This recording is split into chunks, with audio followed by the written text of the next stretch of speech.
Mi nuera me echó, me dejó en la acera con media docena de cajas, como si fuera basura desechable. Pero esta humillación fue la chispa que encendió la venganza más silenciosa y poderosa que ella jamás esperaría. Pero antes de contarles mi historia, díganme en los comentarios, ¿desde dónde me están escuchando ahora? Mi nombre es Antonia, y a mis 68 años, lo que les contaré no es solo una historia, es la herida abierta que llevo cada amanecer. Es el relato del día en que fui expulsada del hogar que ayudé a edificar, por la mujer que desposó a mi hijo. Durante años, mi vida fluyó con simplicidad y un amor inquebrantable. Me despertaba antes del sol, preparaba el desayuno, las loncheras de mis queridos nietos, me aseguraba de que la ropa estuviera impecable y el almuerzo listo antes de que el día los llevara a sus quehaceres. Yo era el pilar invisible de ese hogar. Invisible sí, porque con el tiempo la verdad se reveló. Mi presencia era más una conveniencia que un afecto sincero. Mi hijo, Diego, siempre fue un buen muchacho, o al menos así lo fue por un tiempo. Después de la partida prematura de mi marido, Diego se convirtió en mi única razón de ser. Cuando él se unió a Camila en matrimonio, abrí mis brazos y corazón para acogerla como una hija. La recibí como la madre que ella alegaba nunca haber tenido, pero algunas máscaras tardan en caer. Al principio, Camila era la personificación de la gentileza. «Doña Antonia, usted es como una segunda madre para mí», decía ella con su dulce sonrisa. Pero con el paso de los años, esa dulzura se volvió amarga. Pequeños comentarios, correcciones sutiles, miradas gélidas cuando yo tocaba las ollas, cuando organizaba la sala, cuando cuidaba a los nietos. Todo lo que hacía, de repente, parecía inadecuado, excesivo. «No se preocupe por eso, doña Antonia, yo me encargo». Pero la verdad es que ella nunca se encargaba. Hasta que sus padres llegaron, primero en visitas breves, luego en largas estadías, y finalmente una mudanza disfrazada. «Mamá, el padre de Camila tiene problemas de salud. Los acomodaremos aquí por unos días», dijo Diego en una llamada apresurada. Días se convirtieron en semanas, semanas en meses, y de repente el cuarto de huéspedes ya no era mi refugio de lectura, sino el cuarto oficial de mis suegros. Mi sillón favorito fue desplazado a la esquina del balcón, mis pinturas guardadas en el armario, mis objetos empacados con la promesa de «es solo por ahora, doña Antonia». Pero el «por ahora» nunca tuvo fin. Lo más doloroso no fue perder espacio físico, fue perder espacio en el corazón de mi propio hijo. Diego comenzó a evitarme, como si mi presencia le causara incomodidad. Nuestras conversaciones se acortaron, sus miradas se volvieron huidizas, como si yo fuera una carga, una visitante, una molestia invisible, hasta que llegó ese día, el día en que todo se derrumbó. Camila me llamó para una conversación en la sala. La sala que un día fue mía, ahora parecía un salón extraño. Las fotos de sus padres en la estantería, los nuevos objetos decorativos que yo jamás elegiría, el olor a incienso que siempre me causaba alergia. Y allí estaban los dos. Camila sentada con la postura altiva de quien manda, y Diego cabizbajo, con los ojos fijos en el suelo. Camila fue directa, como quien arranca una curita sin aviso.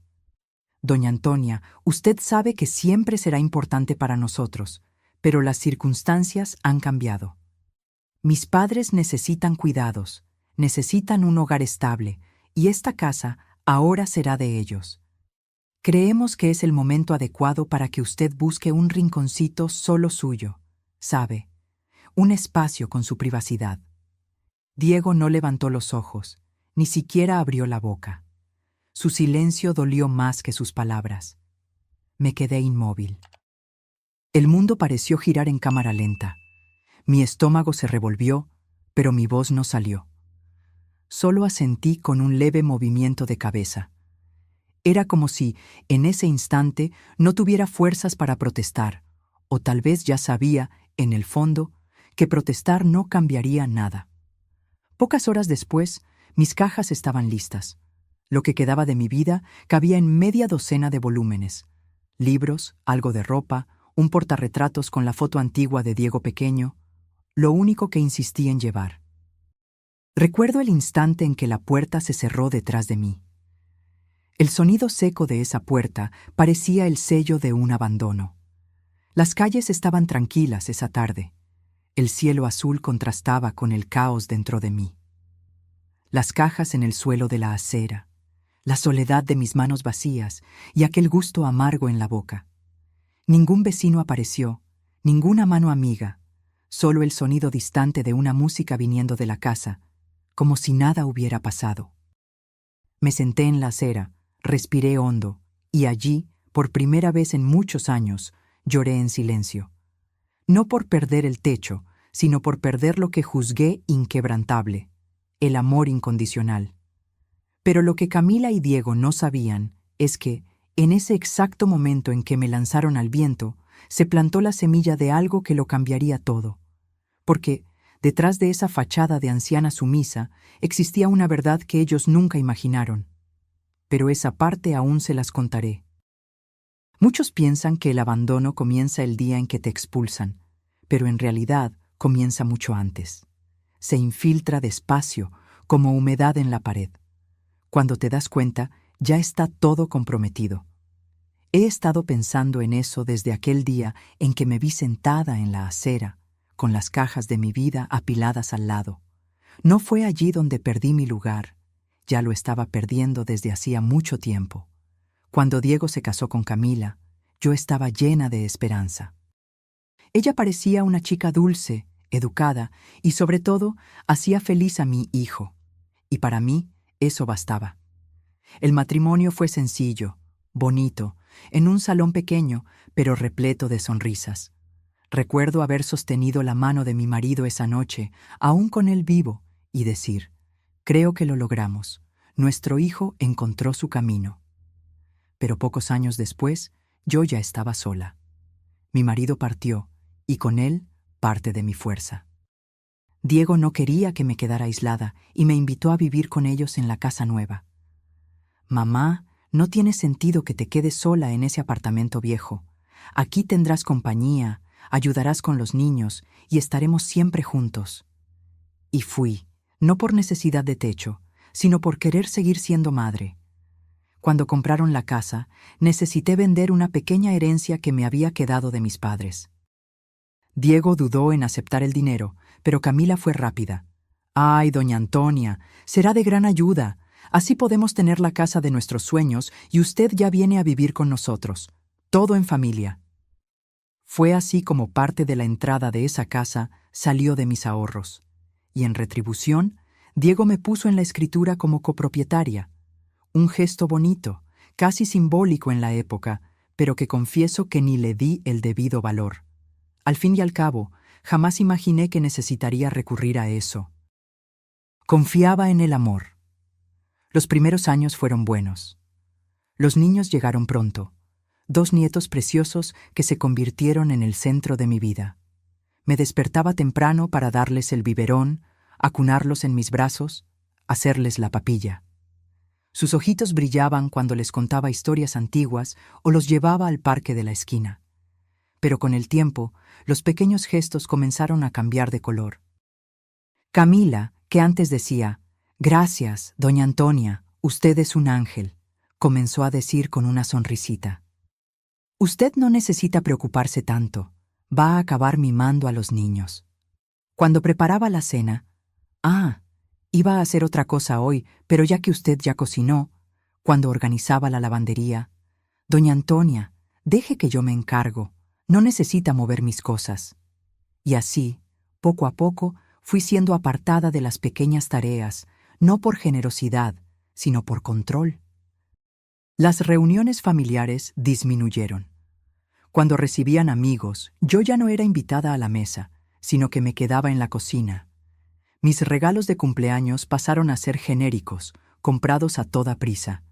Y las fotos de familia, bueno, yo casi no aparecía en ellas.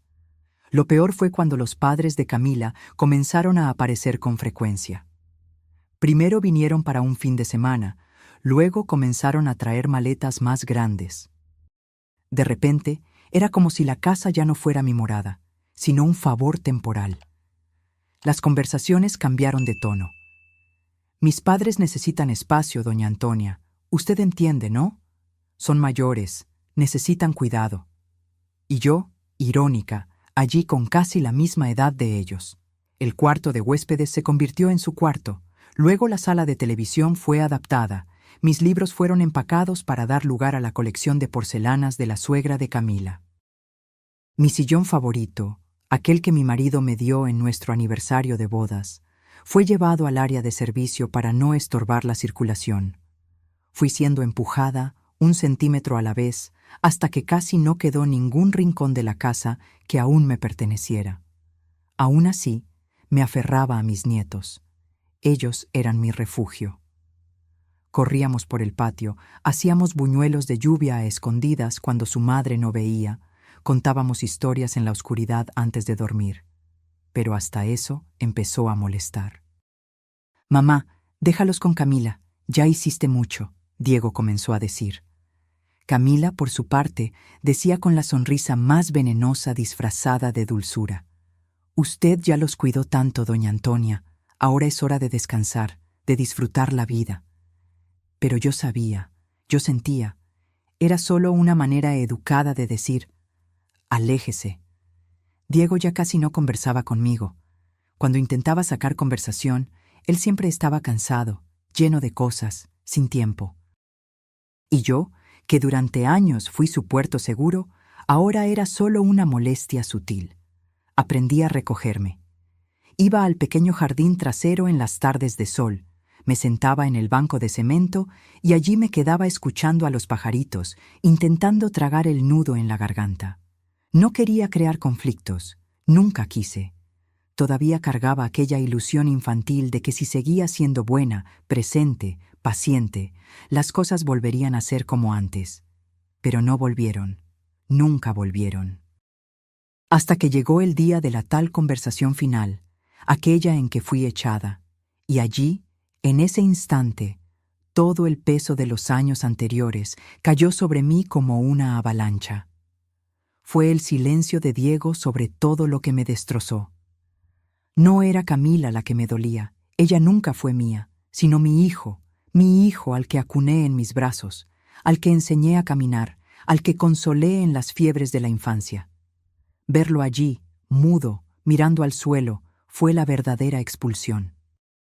Mientras acomodaba mis pocas cajas en la acera, vi por la ventana la fiesta normal de la casa.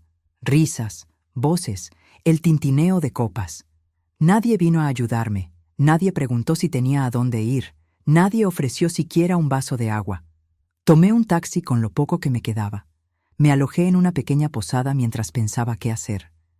Y fue allí, en el silencio de aquel cuarto modesto, que empecé a reorganizar mi mente. Por primera vez en años, dormí sin escuchar susurros en los pasillos, sin miradas de juicio, sin la sensación constante de ser una carga. Fue en ese silencio que un recuerdo me visitó. La escritura.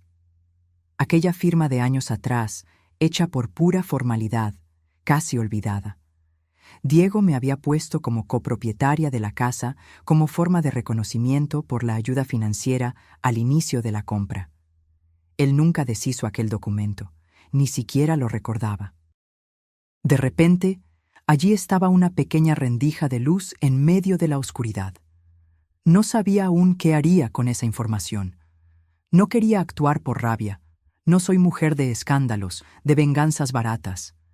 Pero por primera vez en mucho tiempo, sentí que aún existía algo mío en aquel lugar, y tal vez, solo tal vez, todavía hubiera un camino para que finalmente fuera escuchada. Pero eso vendría después. ¿Saben esa sensación de cuando uno está casi ahogándose y de repente la punta de los dedos toca una piedra firme bajo el agua? Así me sentí cuando recordé la escritura. Esa noche, acostada en aquella posada sencilla, el ruido distante del ventilador de techo me arrullaba mientras mis pensamientos martilleaban sin parar. Revisaba mentalmente cada detalle de los últimos años, cada gesto, cada silencio, cada indiferencia. Pero allí, en medio de la amargura, una imagen comenzó a cobrar fuerza en mi mente. El día de la firma. Recuerdo como si fuera ayer. Diego estaba sentado a mi lado en la oficina de la notaría. Él todavía sonreía con gratitud por yo haber ayudado en la entrada de la casa. Fue todo tan sencillo. El notario explicó los papeles, nosotros firmamos. Diego insistió en que mi nombre constara en la escritura, por seguridad, mamá, solo por seguridad. Yo ni cuestioné, nunca pensé en aquello como protección. Para mí era, en mi cabeza, un gesto de familia, de confianza, algo natural. Pero ahora, aquello podía ser mi única ancla. A la mañana siguiente, antes de que saliera el sol, me levanté de la cama de la posada con un propósito. Por primera vez en meses, tenía un hilo de control en mis manos. Me puse mi mejor ropa, sencilla, pero digna, y salí. La notaría todavía existía en el mismo edificio antiguo del centro. Las paredes ahora estaban desconchadas, las sillas de espera eran nuevas, pero el mostrador de atención seguía en el mismo lugar.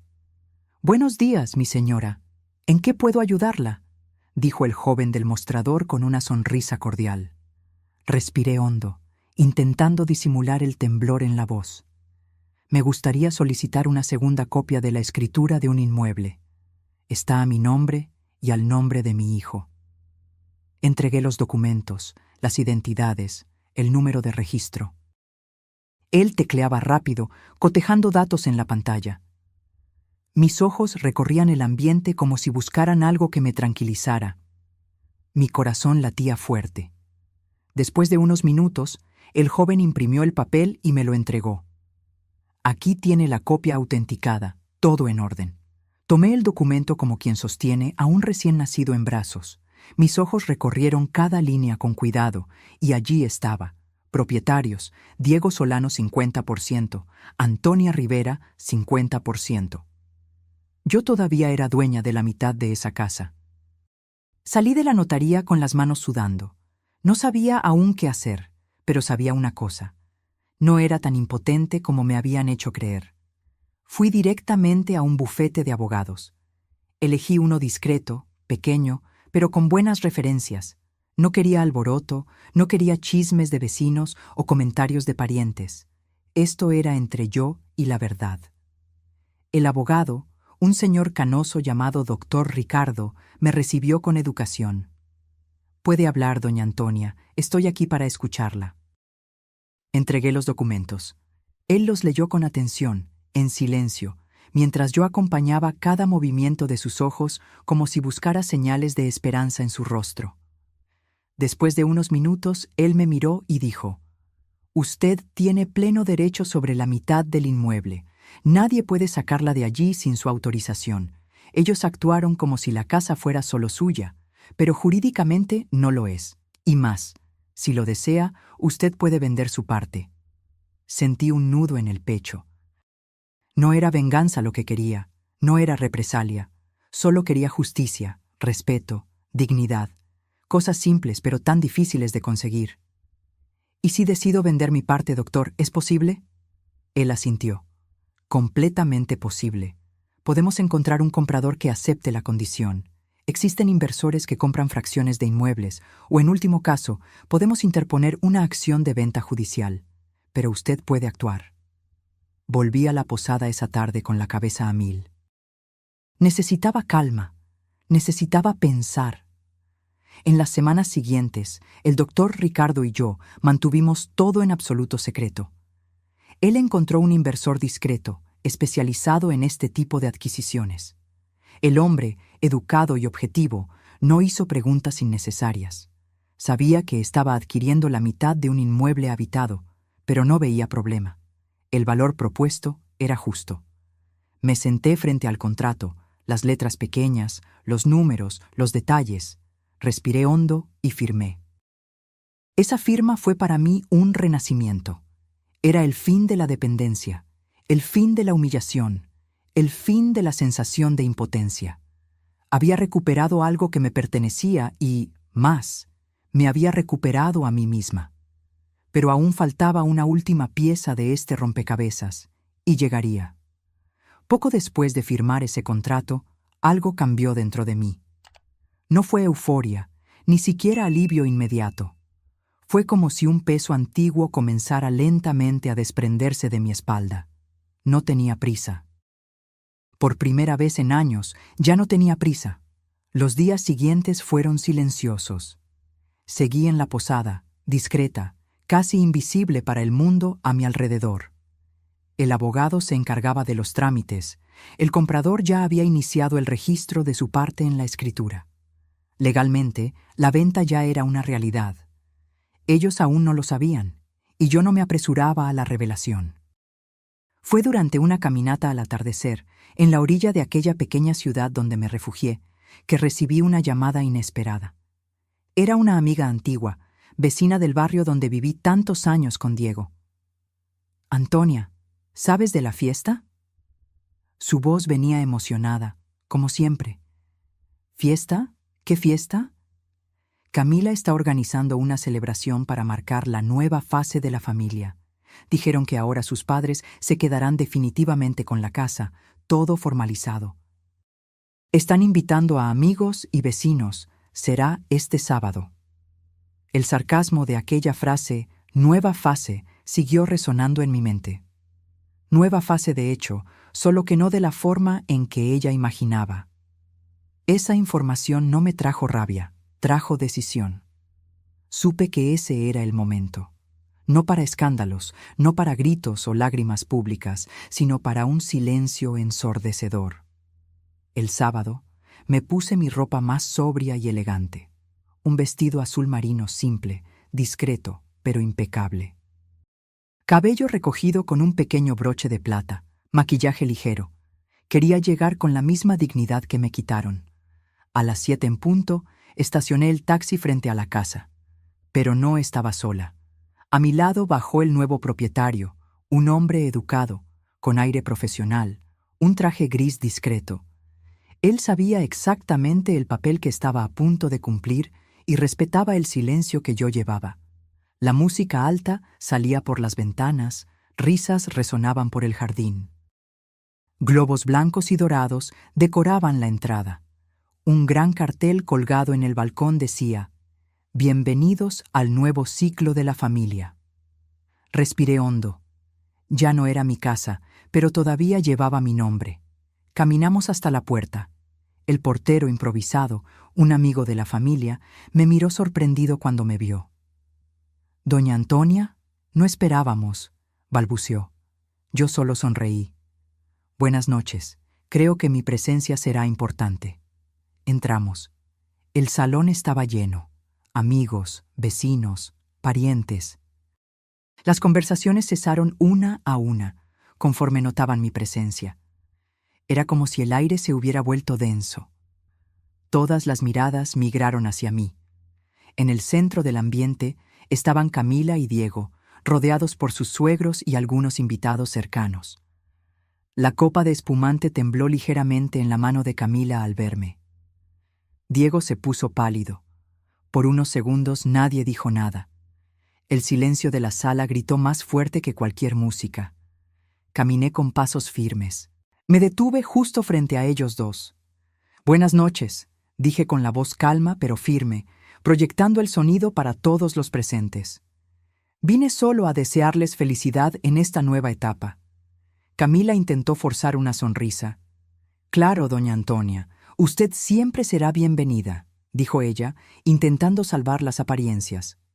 Fue entonces cuando el nuevo propietario, a mi lado, habló con educación quirúrgica. «Buenas noches a todos. Solo un breve aviso. Conforme registro efectuado hace 2 semanas, adquirí la fracción inmobiliaria del 50% del inmueble anteriormente perteneciente a la señora Antonia. Estoy aquí en carácter de cortesía, pero en breve traeremos las orientaciones formales para la desmembración o venta total del bien». Silencio total. La fiesta entera se congeló. Camila perdió el suelo. Diego me miraba con los ojos desorbitados, buscando respuestas donde ya no había espacio para preguntas. El suegro se atragantó con el trago de vino. La suegra se llevó la mano a la boca, perpleja. No hubo escándalo, No hubo discusión, solo el peso absoluto de la verdad cayendo como una piedra en medio de aquella celebración. Yo solo completé. Durante años, caminé silenciosa por esta casa. Fui presencia invisible, ayuda despreciada, amor desvalorizado. Ahora cierro mi ciclo, no con rencor, sino con justicia. Me di la vuelta con la misma calma con que entré. El nuevo propietario me acompañó hasta la salida. Detrás de mí, solo el sonido ahogado de susurros y suspiros contenidos. Afuera, respiré hondo. El cielo estrellado de aquella noche parecía abrazarme. El aire fresco tocó mi rostro como un susurro de liberación. Entré en el taxi. El conductor, sin entender lo que acababa de presenciar, solo me lanzó una mirada curiosa por el espejo retrovisor. ¿A dónde, señora? Sonreí. ¿A casa? A mi casa. Y seguimos. A partir de aquella noche, la casa en la que fui reducida a una carga ahora dejaba de ser un peso en mi vida. Era el fin de un ciclo doloroso, pero el inicio de algo que hasta hacía poco ya no creía que pudiera existir. Mi propia paz. Dicen que después de una gran tormenta, el silencio del mar parece aún más hermoso. Fue eso lo que sentí a la mañana siguiente de aquella fiesta.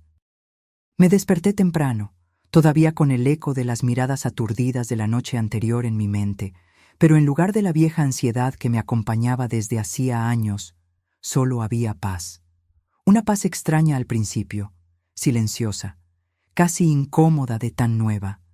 Me levanté, abrí la ventana de la pequeña posada y respiré el aire fresco. La brisa del mar tocó mi rostro como si dijera, «Ahora eres solo tú». En los días que siguieron, Diego intentó llamarme algunas veces. Yo veía su número en la pantalla del celular, pero no contesté. No por orgullo, no por rabia, sino porque sabía que él aún no tenía nada que ofrecerme más allá de justificaciones vacías. Camila, claro, no intentó contactarme. Yo no esperaba nada, nunca esperé, en realidad. El abogado me mantuvo informada. En pocas semanas, el nuevo propietario ya había protocolizado todos los documentos necesarios. Era cuestión de tiempo hasta que la familia de ellos tuviera que negociar la desocupación. Lo que antes era posesión plena y confortable, ahora era incertidumbre. Pero yo no quería seguir los acontecimientos, ya no formaba parte de mi historia. Con el dinero de la venta de mi parte, comencé a buscar un nuevo hogar. Quería algo pequeño, acogedor y mío, totalmente mío. Encontré un pequeño apartamento frente al mar, en una ciudad cercana. 2 habitaciones, una sala iluminada y un balcón que parecía diseñado para mí. El piso de madera crujía ligeramente, lo que me recordó la casa de mis padres en la infancia. Había espacio para mis libros, mis plantas, mis recuerdos. Cuando entré por primera vez con las llaves en la mano, sentí el pecho abrirse. Era allí. Allí sería mi recomienzo. Me dediqué a los pequeños detalles con un placer que hacía mucho no sentía. Elegí las cortinas claras, compré cojines con tonos de azul y arena. Traje de la posada las pocas cajas que quedaron de mi mudanza forzada. Cada objeto cuidadosamente colocado parecía devolverme un pedazo de mí que se había perdido en el camino. Puse el portarretratos con la foto de Diego pequeño sobre la cómoda de la sala. Miré aquel rostro sonriente y por un instante sentí un nudo. No era rencor, era nostalgia de lo que fuimos, de lo que podríamos haber sido. Las mañanas se convirtieron en mi refugio. Caminaba en la playa antes de que el sol saliera completamente. La brisa salada, el sonido de las olas, el olor a mar, todo me recordaba que estaba viva. Una mañana, mientras caminaba descalza sobre la arena mojada, una señora que paseaba con su nieto inició una conversación. Ella notó mi rostro sereno, quizás diferente de lo que veía en las otras señoras de la ciudad. ¿Es usted de aquí?, preguntó con una sonrisa amable. Sonreí de vuelta. Ahora lo soy. Conversamos por unos minutos, hablamos de flores, de recetas antiguas, de pequeñas alegrías de la vida. Y allí percibí que incluso con todo lo que viví, aún había espacio para nuevos lazos. No necesité cargar conmigo el dolor, solo las lecciones. Poco a poco, comencé a frecuentar la feria del barrio. Hice amistad con la muchacha de la floristería, con el señor del puesto de periódicos. Cada rostro nuevo me devolvía un pedacito de humanidad. No había lujo, no había fiestas, pero había dignidad y libertad. Finalmente entendí lo que mi marido siempre decía. Libertad no es hacer lo que se quiere, es no necesitar más de lo que ya se tiene. Una tarde, algunos meses después, recibí una visita inesperada. Llamaron a la puerta, abrí, y allí estaba él, mi nieto mayor, ahora con 13 años, ya ensayando los primeros rasgos de un joven. Sus ojos brillaban con una mezcla de nostalgia y vergüenza. «Abuela», mi corazón se aceleró. No lo esperaba, no sabía qué decir, pero abrí la puerta con la sonrisa que solo los abuelos saben dar. «Pasa, mi amor». Nos sentamos en el balcón. El silencio inicial era cargado, pero había ternura. Él jugaba con el cordón de su blusa, vacilante, hasta que finalmente habló. Yo la extraño, ¿sabía? Tragué saliva. Mis ojos se llenaron de lágrimas, pero mantuve la voz firme. Yo también te extraño, mi vida, mucho. Él continuó. No entiendo todo lo que pasó. Mamá y papá no hablan mucho. Dicen que usted no quiso quedarse más allí. Pero yo recuerdo cómo era cuando usted hacía buñuelos de lluvia a escondidas para nosotros. Las historias antes de dormir, las tardes en el patio.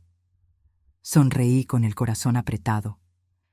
No siempre los adultos logran explicar bien, querido, pero lo que importa es que el amor de la abuela por ti nunca cambió y nunca cambiará.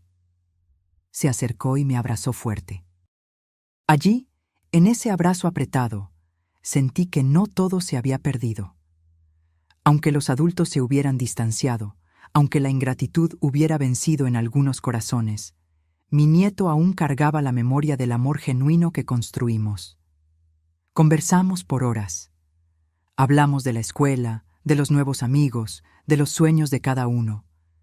Ellos me contaron sobre sus dibujos preferidos, sus aventuras en bicicleta, los pequeños desafíos de crecer. Y yo los escuché como si el tiempo hubiera vuelto, como si el universo estuviera de algún modo devolviendo pequeños pedazos de lo que me fue quitado. Esa noche, después de despedirse, me quedé una vez más sola en el balcón, observando el mar que susurraba historias antiguas. Reflexioné mucho sobre el camino que había recorrido hasta allí. Durante años, mi existencia fue reducida a la etiqueta de conveniencia: la suegra que ayuda, la abuela que cuida, la madre que cede. Hasta el día en que entendí: cuando aceptas ser figurante de tu propia historia, los demás escriben tu guión. Hoy, yo había retomado la autoría de mi vida. Ya no necesitaba el reconocimiento de ellos. Lo que me sostenía ya no era el papel de ser aceptada, sino la libertad de ser plena, incluso en el silencio. Meses pasaron. Recibí una carta por correo. Era de Diego. No pedía perdón, no se justificaba, solo decía: «Mamá, si un día aún hay espacio, me gustaría que mis hijos pudieran mantener el vínculo con usted. Respeto su silencio y comprendo ahora cuánto fallé. Deseo que esté bien. Con cariño, Diego». Guardé la carta en una caja de madera junto con algunas fotografías antiguas que resistieron el tiempo. No por rencor, sino porque ciertas palabras solo necesitan ser leídas, no respondidas. El amor de madre no termina, solo cambia de forma. Cierto fin de tarde, la ciudad organizó una pequeña feria en la plaza central. Puestos de artesanía, niños corriendo, música suave de fondo. Yo caminaba entre las tiendas cuando avisté un grupo de señoras reunidas en círculo de conversación. Conocidas de allí, rostros que ya se habían vuelto familiares. Una de ellas me llamó con una sonrisa. «Antonia, venga a sentarse con nosotras». Me uní a ellas, sintiendo una agradable sensación de pertenencia. Hablamos de todo: nietos, hijos, el calor del verano que se acercaba. Pequeñas conversaciones que en otros tiempos yo habría subestimado, pero que ahora tenían un valor inmenso. Fue entonces cuando una de las señoras, mirándome fijamente, dijo con suavidad: «Sabe, Antonia, usted tiene una paz en la mirada, como quien pasó por mucho, pero aún así lleva ligereza». Sonreí con los ojos ligeramente húmedos. Quizás porque, mi querida, finalmente entendí que la paz no nace de lo que tenemos, sino de lo que logramos soltar. Las señoras asintieron en silencio, en uno de esos momentos en que no hay necesidad de palabras. Esa noche, ya en casa, cerré las ventanas del balcón, me hice mi té de manzanilla y me senté frente al viejo cuaderno de notas. Tomé la pluma y con el corazón tranquilo escribí: «Algunos vínculos son como hojas en otoño, hermosos mientras duran, pero sueltos cuando necesitan caer. Aprendí a dejar caer lo que ya no podía sostener. Hoy camino ligera. No vencí a nadie, solo me liberé». Cerré el cuaderno, apagué las luces y dormí con el alma limpia, finalmente entera. Si esta historia tocó tu corazón y te hizo reflexionar sobre la familia, el respeto y la dignidad, deja tu like en este video. Tu me gusta me ayuda mucho a llevar este mensaje adelante. Comparte en los comentarios. ¿Qué te pareció el viaje de Doña Antonia? ¿Has vivido o presenciado algo similar? Tu experiencia puede inspirar y ayudar a otras personas. Y para no perderte ninguna de nuestras próximas historias de superación y lecciones de vida, suscríbete al canal y activa la campanita.